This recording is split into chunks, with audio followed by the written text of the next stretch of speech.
இப்போது புதிய அறிமுகம் ஆச்சி ஹோட்டல் சாம்பார் மற்றும் ஆச்சி இடிச்ச சாம்பார் 50 கிராம் ரூபாய் 20 மட்டுமே.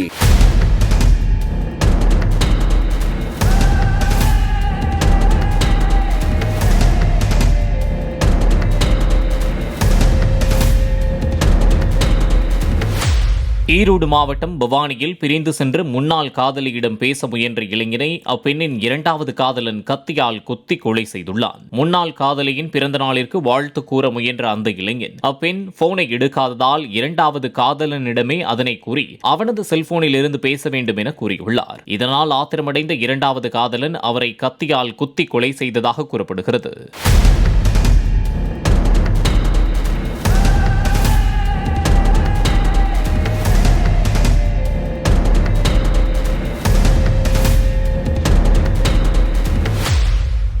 இப்போது புதிய அறிமுகம் ஆச்சி ஹோட்டல் சாம்பார் மற்றும் ஆச்சி இடிச்ச சாம்பார் 50 கிராம் ரூபாய் 20 மட்டுமே.